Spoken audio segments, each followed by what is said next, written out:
Russia has lost over 3,000 tanks in Ukraine. That's more than most countries even own. But why do Russian tanks keep failing so catastrophically? Welcome to Battlefield Insights, where we break down modern military conflicts with facts and analysis. Today, we're exposing the real reasons behind Russia's tank disaster and why American weapons are changing everything. Let's dive in. Reason number 1, fatal design flaws. Russian tanks have a critical weakness that turns them into death traps. It's called the Autoloader carousel system. Unlike American tanks, where ammunition is stored separately with blowout panels for safety, Russian tanks store shells in a carousel right below the crew. This saves space and eliminates the need for a fourth crew member. But here's the problem. When a Javelin missile or NLAW strikes the tank, even if it doesn't penetrate the crew compartment, the impact can detonate these shells stored below. The result? A catastrophic explosion that launches the entire turret dozens of feet into the air. It's called turret toss, and it's become the signature of Russian tank losses in Ukraine. Western intelligence estimates that over 60% of destroyed Russian tanks show this turret separation, meaning the crew had zero chance of survival. The T-72, T-80, and even the advanced T-90 all share this fatal flaw. It's a design that prioritizes compactness over crew survival. And when you're facing modern anti-tank weapons, that's a death sentence. But the design problems don't stop there. Russian tanks have notoriously thin top armor, just 30 to 40 millimeters in most cases.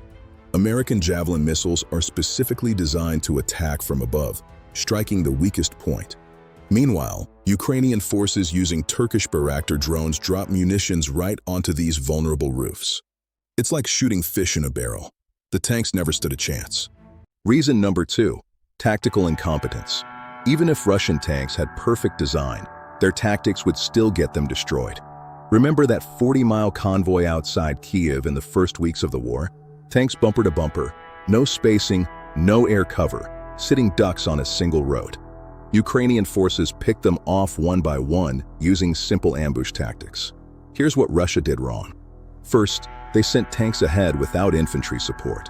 In modern warfare, tanks need infantry to protect them from anti-tank teams hiding in buildings and forests. Russian tanks rolled into Ukrainian cities alone and paid the price.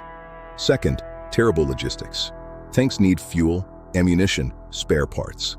Russia's supply lines were so bad that crews were abandoning perfectly functional tanks because they ran out of gas. Meanwhile, Ukrainian forces were using textbook asymmetric warfare. They'd let Russian columns advance deep into their territory. Then, small teams armed with javelins and NLAWs would hit the lead vehicle and the rear vehicle, trapping the entire convoy. The middle tanks couldn't maneuver, couldn't reverse, couldn't escape. Then Ukrainian artillery and drones would systematically destroy each one. The United States and NATO trained Ukrainian forces specifically in these anti-armor tactics during the years leading up to 2022. They knew Russian tanks were coming.